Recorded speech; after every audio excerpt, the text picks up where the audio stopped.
السلام علیکم ورحمۃ اللہ وبرکاتہ نحمدہ ونصلی علی رسولہ الکریم اما بعد فقد قال اللہ تعالی فی شان حبیبہ ان اللہ وملائکتہ یصلون علی النبی یا ایہا الذین آمنوا صلوا علیہ وسلموا تسلیما اللہم صلی علی سیدنا وشفیعنا وحبیبنا ومولانا محمد بعدد كل داء ودواء وبعدد كل علة وشفاء رب اشرح لي صدري ويسر لي أمري واحلل عقدة من لساني يفقهوا قولي واجعل لي وزيرا من أهلي ربنا زدنا علما نافعا وحكمة تامة اللهم افتح لنا أبواب الخير اللهم أرنا الحق حقا وارزقنا اتباعه وأرنا الباطل باطلا وارزقنا اجتنابه برحمتك یا ارحم الراحمین۔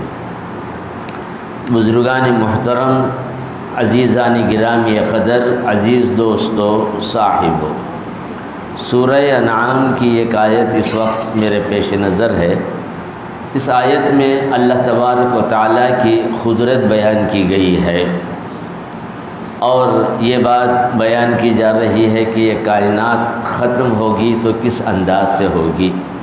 قیامت کا بیان بھی اسی میں جڑا ہوا ہے، قیامت کا منظر ہے، اس وقت کے کیا حالات ہونے والے ہیں۔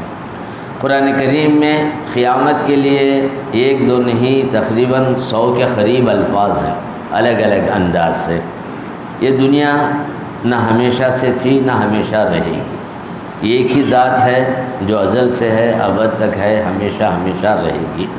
چنانچہ ایک حدیث میں بھی ہے کہ کائنات کے آغاز سے پہلے اللہ نے یہ بات ظاہر کی تھی، میں ایک چھپا ہوا خزانے کے مانند تھا، میرے دل میں آیا کہ میں اپنی حیثیت کو ظاہر کروں، اس کے لیے میں نے مخلوق کو پیدا کیا۔ اس حدیث کے بارے میں حدیث قدسی ہے۔ حدیث قدسی کا مطلب یہ ہوتا ہے کہ رسول اکرم صلی اللہ علیہ وسلم اللہ کی طرف نسبت کر کے کوئی بات کہیں، اس کو حدیث قدسی کہا جاتا ہے، کہ خود اللہ کہہ رہا ہے، الفاظ رسول اکرم صلی اللہ علیہ وسلم کے ہوتے ہیں۔ کنت کنزا مخفیا فاحببت ان اعرف فخلقت الخلق، میری ذات ایک چھپے ہوئے خزانے کی مانند تھی، تو میں نے چاہا کہ میں اپنی حیثیت کو، اپنی ذات کو، اپنی ہستی کو لوگوں کے سامنے ظاہر کروں، کسی بھی طریقے سے مخلوق کے ذریعے میں نے مخلوق کو پیدا کیا۔ اب اس آیت کے اندر ایک بات یہ بتائی جا رہی ہے، اللہ تبارک و تعالیٰ کائنات کو پیدا کرنا ہو، کائنات کو ختم کرنا ہو، کہیں کہیں ترتیب اور دھیرا پن یا اسباب کا معاملہ ہے، ورنہ وہ صرف کن کہنے سے ساری چیز وجود میں آ جائے گی۔ سورہ یاسین میں بھی یہ بات آئی ہے، اذا اراد شیئا ان یقول له کن فیکن، جب اللہ کسی چیز کو اپنے دل میں، اپنی ذات میں ارادہ کر لے تو وہ چیز وجود میں آ جاتی ہے۔ یہاں بھی وہ آیت ہے، وَهُوَ الَّذِي خَلَقَ السَّمَاوَاتِ وَالْأَرْضَ بِالْحَقِّ، اللہ ہی ہے جس نے آسمانوں، زمینوں، اس کے درمیان کی ساری چیزوں کو پیدا کیا۔ وَيَوْمَ يَقُولُ كُن فَيَكُونُ، جس دن وہ کہہ جائے کہ ہو جا تو ہو جائے گی۔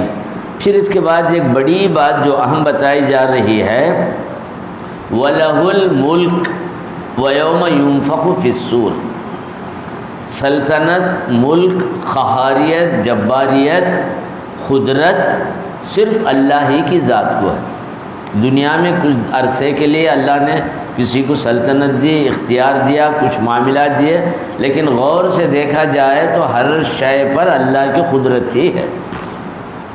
اس کے ارادے کے بغیر کوئی چیز وجود میں آ ہی نہیں سکتی، اور کوئی چیز اس کے علم کے بھی باہر نہیں، کائنات کا ذرہ ذرہ اس کے علم میں موجود ہے۔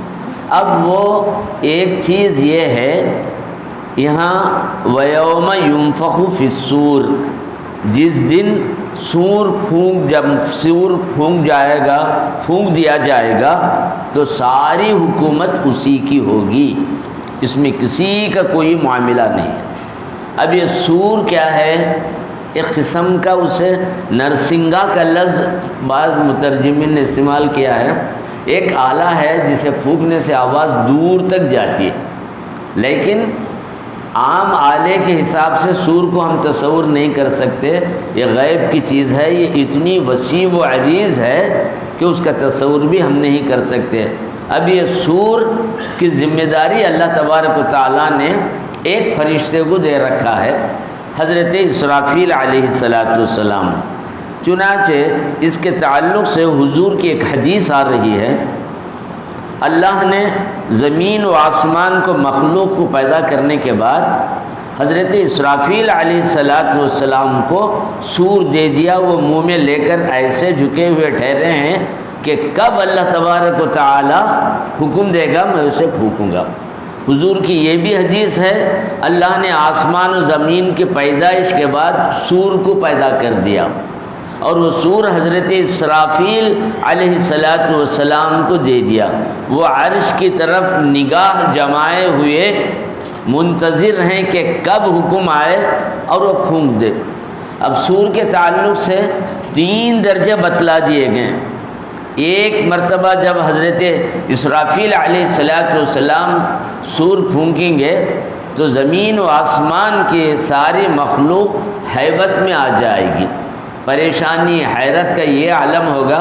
قرآن میں کئی جگہ اس کا منظر بیان کیا ہے، ان زلزلۃ الساعۃ شیء عظیم، قیامت کا جو زلزلہ ہوگا بہت ہی عظیم ہوگا، اور اس وقت حاملہ عورتوں کے حمل ضائع ہو جائیں گے، دودھ پینے والے بچے بھی ماؤں سے غافل، مائیں دودھ پلانے سے غافل، بچوں پر ایک ایسی کیفیت طاری ہو جائے گی کہ گویا وہ بڑھاپا، زمین و آسمان حرکت میں اور زلزلے میں آ جائیں گے، اور اس قسم کی کیفیت وماہم بسکارا، ایک نشے کی کیفیت کی حالت ہوگی۔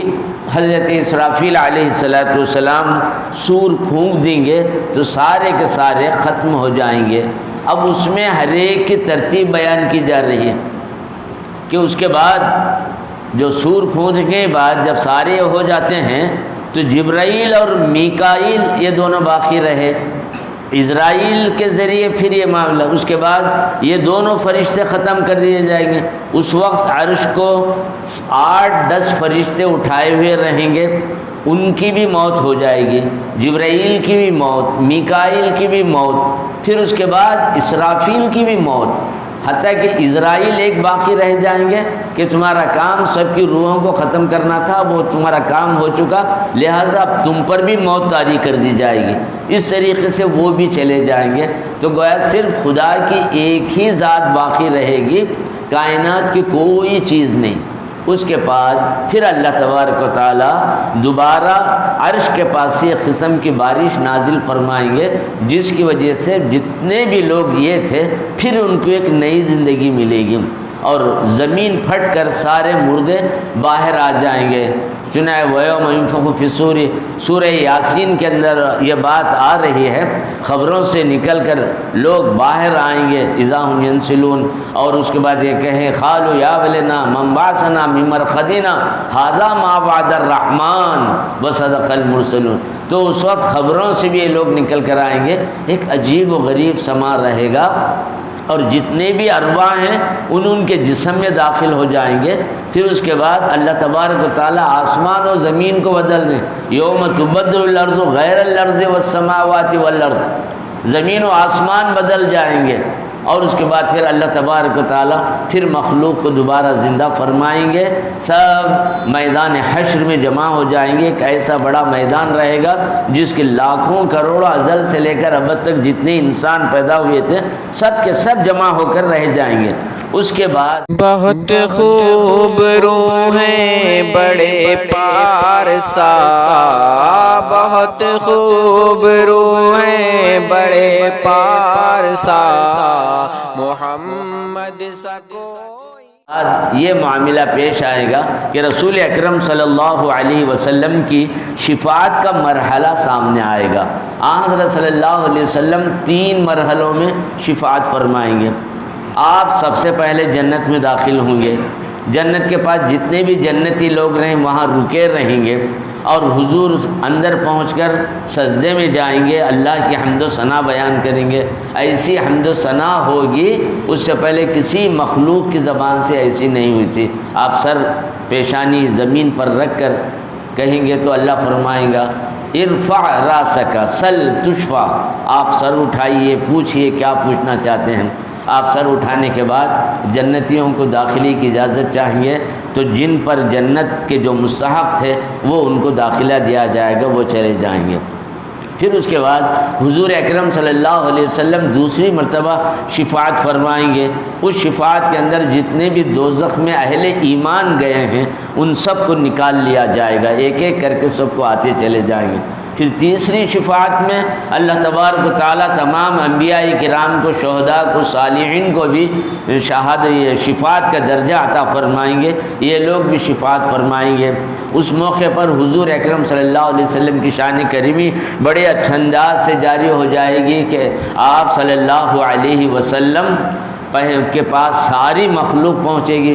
بڑی تفصیلات ہیں حدیث میں، آدم کے پاس جائیں گے، نوح علیہ السلام کے پاس جائیں گے، سب جگہ جانے کے بعد آخر حضور اکرم صلی اللہ علیہ وسلم کے پاس پہنچیں گے تو حضرت صلی اللہ علیہ وسلم فرمائیں گے انی لہا، میں اسی کام کے لیے ہوں، یہ کہہ کر اللہ تبارک و تعالیٰ سے سفارش ہونا۔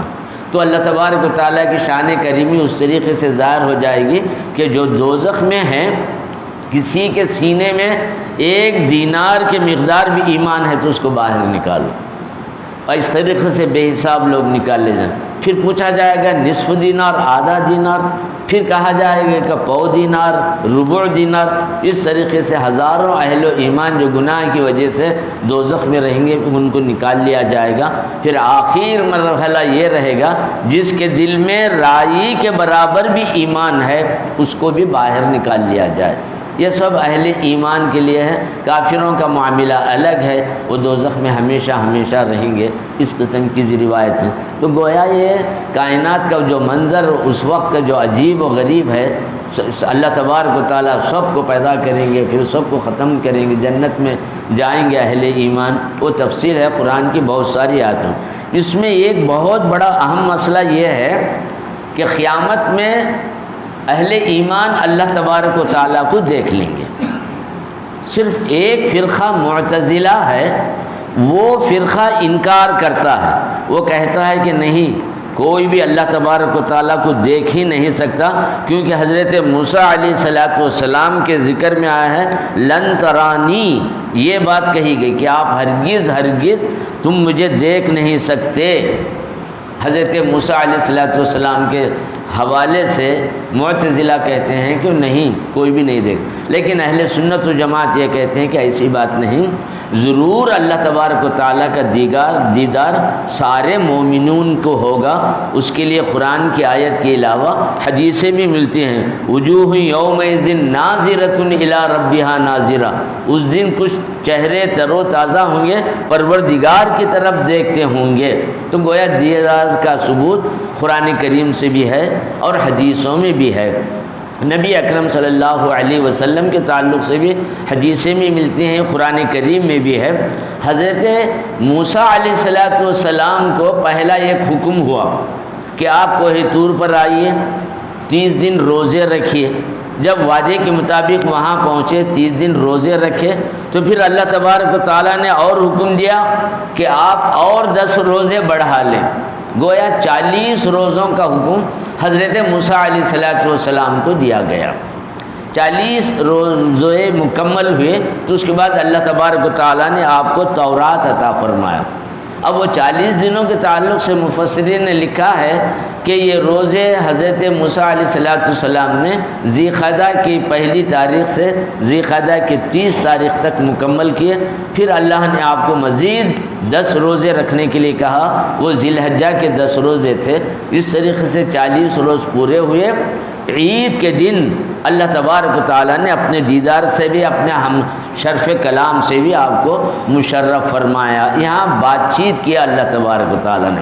بات چیت کرنے کے بعد حضرت موسیٰ علیہ السلام کے دل میں خواہش پیدا ہوئی، آواز آئی، گفتگو ہوئی، لیکن اللہ تبارک و تعالیٰ آپ کے سامنے نمایاں نہیں ہوا۔ شرف کلام کب شرف کلام حاصل ہوا، گفتگو کی عزت، بزرگی، شرف، معجزے کے طور پر سب ملا، تو اس وقت حضرت موسیٰ علیہ السلام نے خواہش کی کہ اے اللہ میں تجھے دیکھنا چاہتا ہوں، میری خواہش ہے کہ تو اپنے دیدار سے مجھے مشرف فرما۔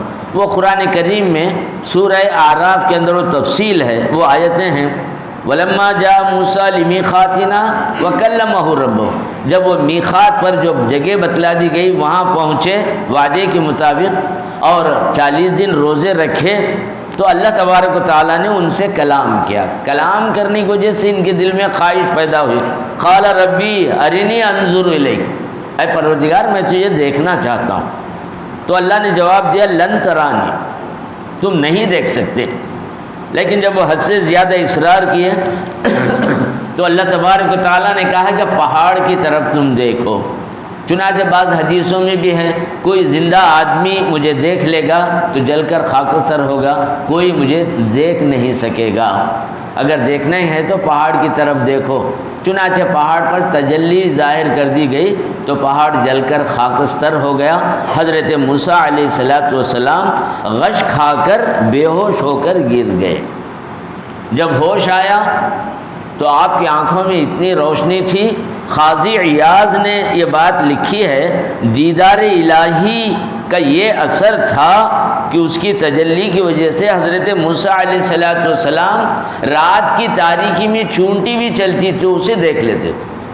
بعض روایتوں میں یہ بھی ہے کہ ان کی آنکھوں میں اتنی روشنی پیدا ہو گئی کہ سامنے والا جو بھی آتا اس کی آنکھوں پر اثر ہو جاتا تھا، بلکہ بینائی چلی جاتی تھی۔ اور تجلی کے بارے میں کہ سوئی کی ناکھے کے برابر بھی نہیں تھی۔ اللہ تبارک و تعالیٰ پوری طریقے سے اپنا پورا نور، اپنی پوری ذات کو آپ کے سامنے ظاہر نہیں کیا، صرف تجلی تھی، تو اس کا یہ معاملہ ہوا، وہ پہاڑ جل کر خاکستر ہوا، موسیٰ جیسی شخصیت بے ہوش ہو کر گر گئی۔ لوگوں کی آنکھوں پر اثر ہو رہا تو آپ نے اللہ سے دعا کی، اے اللہ اس کیفیت کو ختم کر دے، میری وجہ سے لوگوں کی نگاہوں پر، ان کی بینائی پر، ان کے دیکھنے پر اثر پڑ رہا ہے، تو اللہ تبارک و تعالیٰ نے وہ کیفیت آپ سے زائل کر دی۔ حضرت علامہ ابن کثیر نے ایک عجیب و غریب بات لکھی ہے، دو حدیثوں کے حوالے سے انہوں نے، کسی نے اس حدیث کو ضعیف کہا ہے، کسی نے عجب کہا ہے، لیکن حدیثیں اپنی جگہ ہیں کہ وہ پہاڑ اس تجلی کو برداشت نہیں کر سکا، زمین کے اندر دھستے چلا گیا، اس کا وجود ہی نہیں ہے۔ یہ ایک روایت وہ مل رہی ہے۔ دوسری روایت یہ مل رہی ہے اس تجلی کے ساتھ پہاڑ کے حصے ہو گئے، 6 حصے ہو گئے، 3 حصے مکہ مکرمہ میں کی طرف رخ کر گئے، 3 حصے مدینہ منورہ کی طرف۔ وہ پہاڑوں کے نام بھی انہوں نے بتلا دیا۔ ایک حدیث میں ہے اس تجلی سے 6 پہاڑ اپنی جگہ سے اڑ گئے، جن میں سے 3 مکے میں اور 3 مدینہ منورہ میں۔ مکہ احد، رقان اور رضوی، یہ مدینہ طیبہ میں۔ پھر اس کے بعد 2 ہے حرا شہر اور سور، یہ سور وہاں پر مدینہ طیبہ میں ہے۔ حرا ایک ہے اور ایک کا نام ہے صبر۔ گویا 6 پہاڑوں کا انہوں نے ذکر کیا ہے، 3 مکہ مکرمہ میں ہے، 3 مدینہ طیبہ میں ہے۔ اس طریقے سے معاملہ ہوا۔ اور ایک واقعہ اس موقع پر یہ ہوا کہ حضرت موسیٰ علیہ السلام، ایک یہودی نے ایک انصاری صحابی کے سامنے کہا کہ اللہ نے موسیٰ کو تمام پر فضیلت دی ہے، سب کے بعد ہی دوسرے انبیاء ہیں۔ تو اس انصاری صحابی کو جلال آ گیا، فوراً انہوں نے تماچا مارا۔ یہ بات کہتے ہو محمد صلی اللہ علیہ وسلم سب سے افضل ہیں۔ یہ معاملہ حضور تک چلا گیا۔ سرکار دو عالم صلی اللہ علیہ وسلم نے اس موقع پر حضرت موسیٰ کی ایک فضیلت بیان کی۔ شاید وہ اس لحاظ سے بھی ہو کہ اس طرح سے آپ کی عظمت کے تعلق سے ایسا انداز لوگ اختیار نہ کریں، میرے بڑھانے سے دوسرے کی تحقیر کا مزاج نہ ہو، یہ مقصد تھا۔ یہی وجہ کہ اسی حدیث میں حضور نے یہ بات کی، مجھے حضرت یونس علیہ السلام پر فوقیت نہ دو، ان سے بہتر نہ کہو۔ حضرت موسیٰ کا معاملہ جب اس قسم سے سامنے آ گیا تو آپ نے کہا کہ جب سب ہوش میں آ جائیں گے قیامت میں، تو میں جب ہوش میں آ کر دیکھوں گا تو میرے سے پہلے حضرت موسیٰ ہوش میں آ چکے ہیں اور عرش کے پاس کھڑے ہوئے رہیں گے۔ ایک الگ سے ایک فضیلت حضور اکرم صلی اللہ علیہ وسلم نے بتلا دی تاکہ صحابہ کرام اس انداز سے کوئی فضیلت نہ بیان کریں جس سے کسی کی تحقیر یا تذلیل ہو۔ ایک منشا اور مقصد یہ بھی ہے، اور دوسرا یہ ہے کہ یہ بطور تواضع اور عاجزی کے ہے، ورنہ حضور اکرم صلی اللہ علیہ وسلم کی عظمت و فضیلت تو پورے اعتبار سے ہر ایک کے اوپر اچھی طرح سے واضح ہے، اس میں کوئی کلام نہیں۔ اب یہاں ایک سوال یہ ہے، کیا اللہ کا دیدار دنیا میں ہو سکتا ہے؟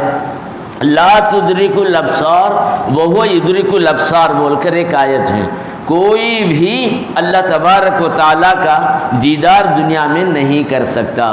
اس آیت کے حوالے سے بہت سارے لوگوں نے دیدار کا انکار کر دیا کہ نہیں، ایسا نہیں ہو سکتا، اس آیت کے اندر یہ بات موجود ہے کہ ادراک نہیں ہو سکتا۔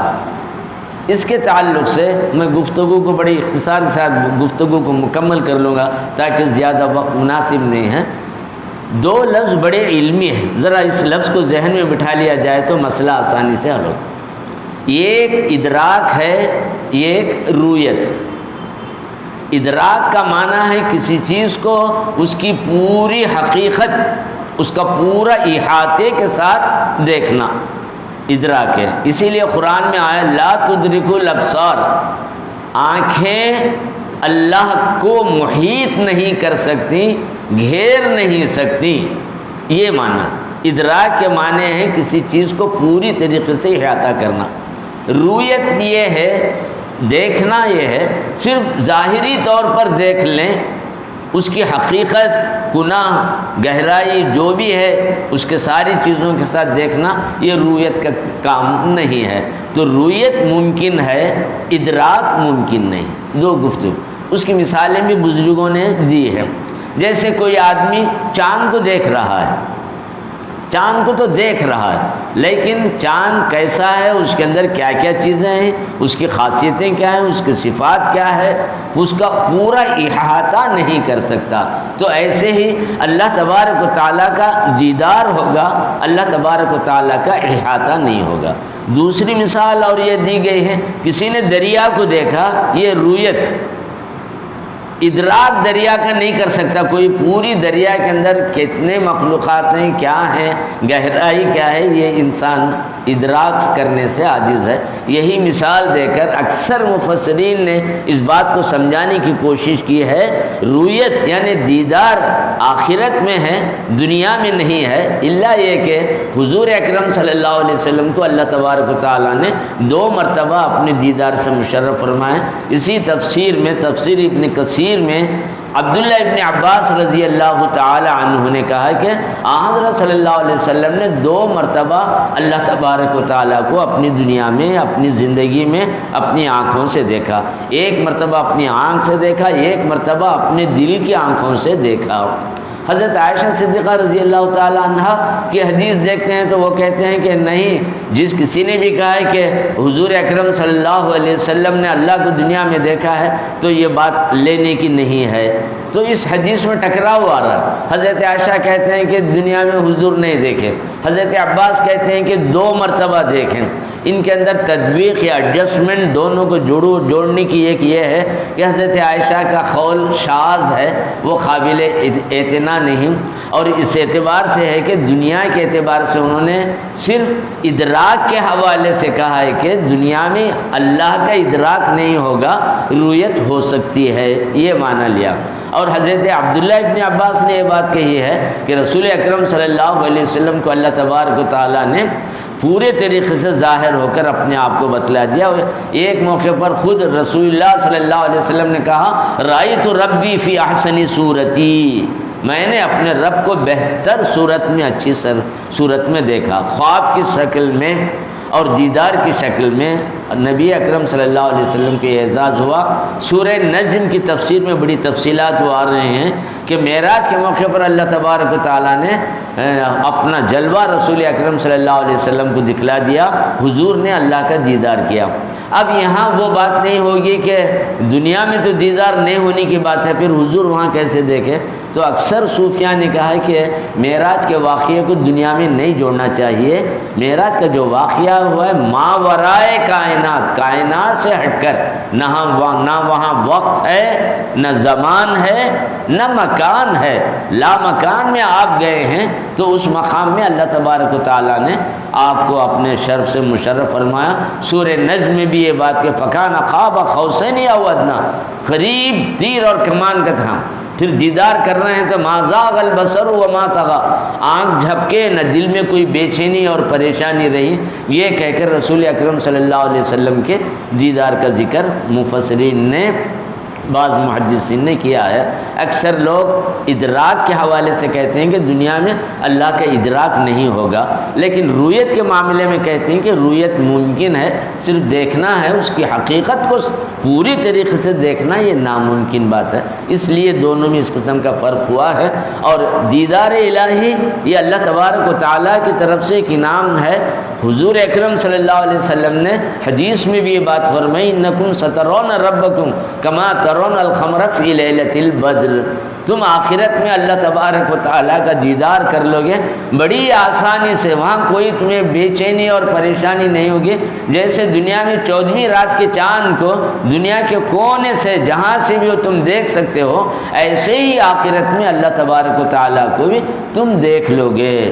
جو چیز آخرت میں رکھی گئے ہے، نبی اکرم صلی اللہ علیہ وسلم کے خصائص، آپ کے فضائل کے اعتبار سے خصوصی طور پر تمام انبیاء کرام میں، ساری مخلوق میں اللہ حضور اکرم صلی اللہ علیہ وسلم کو اگر وہ دنیا ہی میں وہ مرتبہ دے دیا تو اس میں اختلاف کی یا انکار کی کوئی گنجائش نہیں ہے۔ الفاظ اپنی اپنی جگہ ہوتے ہیں، احادیث الگ الگ انداز سے ہوتے ہیں۔ اس میں بہتر صورت جو ادب اور بچاؤ، تواضع اور رسول اللہ صلی اللہ علیہ وسلم کے احترام، یہ چیزوں کو سامنے رکھ کر ایک بہتر ہوں۔ تو آج کی ساری گفتگو کا خلاصہ یہی ہوگا کہ قیامت کے وقت جو حالات پیش آئیں گے وہ سورہ کے اندر بیان کیے گئے ہیں۔ اس سے جڑا ہوا مسئلہ اللہ تبارک و تعالیٰ کے دیدار کا ہے، اور حضرت موسیٰ علیہ السلام کے تعلق سے دنیا میں خواہش ہے، اللہ نے ان کو صرف ذریعے سی تجلی کا نظارہ ان کو کرایا اور لوگوں کو۔ ہاں یہ اور بات ہے کہ خواب میں اللہ تبارک و تعالیٰ کی کسی تجلی یا ایسی بات، اس قسم کے امکانات ہیں، یہ غیبی حقیقتیں ہیں۔ ہر ایک کے ایمانی کیفیات روحانی درجوں کے اعتبار سے ہے، کس کے ساتھ کیا معاملہ ہے، کیسے ہے، یہ ساری باتوں کہنا مشکل ہے۔ کچھ حقائق غیب سے جڑے ہوتے ہیں، کچھ حالات انسانوں کے، نبیوں کے، ان کی شخصیتوں کے ساتھ رہتے ہیں، بظاہر ہم کسی کے تعلق سے کچھ کہنا مشکل ہوتا ہے۔ یہی وجہ ہے کہ حضور اکرم صلی اللہ علیہ وسلم نے بھی اپنی تواضع اور عاجزی کو اس لیے ظاہر کیا تاکہ کسی بندے کو حقیر نہ سمجھائے، کسی کو دیکھ کر اپنے طرف سے کوئی رائے ظاہر نہ کریں۔ کسی کی عظمت اور فضیلت اگر آپ کو بیان بھی کرنا ہے تو ایسا انداز ہو کہ دوسرے کی تحقیر یا تذلیل نہ ہو۔ اسی لیے حضرت یونس علیہ السلام سے اللہ ناراض رہا اور کیسے اس سے حالات پیش آئے، یہاں تک کہ لا الہ الا انت سبحانک انی کنت من الظالمین یہ کہہ کر انہوں نے اللہ سے دعا کی تو اللہ تبارک نے کیا تو مجھے یونس ابن متی پر فضیلت نہ دو، یہ کہا۔ پھر حضرت موسیٰ کے حوالے سے اپنے آپ کو ایک کم حیثیت سے تواضع سے بتلا دیا، جب سارے لوگ ہوش میں آ جائیں گے، اٹھیں گے، میں سب سے پہلے اٹھوں گا اور مجھے ہوش آ کر میں دیکھوں گا تو عرش کے پہلے، میرے سے پہلے حضرت موسیٰ علیہ السلام عرش کے پاس کھڑے رہیں گے۔ یہ کہہ کر رسول اللہ صلی اللہ علیہ وسلم نے ان کے مقام کو بھی بلند کر دیا تاکہ ان کی بھی کوئی حیثیت مجروح نہ ہو۔ یہ ایک ادب بھی مل گیا، ایک نمونہ بھی مل گیا کہ لوگوں کی، انبیاء کرام کی، صحابہ کی، اولیاء اللہ کی، علماء صالحین کسی بھی کی بھی فضیلتیں جب بیان کریں تو یہ انداز نہیں ہونا چاہیے کہ دوسرے کی تحقیر کا معاملہ۔ انہی چند کلمات پر میں آج کی اس گفتگو کو ختم کر دیتا ہوں۔ دعا فرمائیں کہ اللہ تبارک و تعالی ہمارا یہ دوسرا عشرہ مغفرت کا عشرہ ہے، اللہ ہم سب کے گناہوں کو معاف فرما دے، آخرت کی تمام منزلیں آسان فرما دے، قیامت کی ہولناکیوں کی جو باتیں سامنے آتی ہیں اسے دیکھنے، پڑھنے، سننے سے لرز جاتی ہے طبیعت، اللہ آخرت کی تمام منزلیں آسان فرما دے۔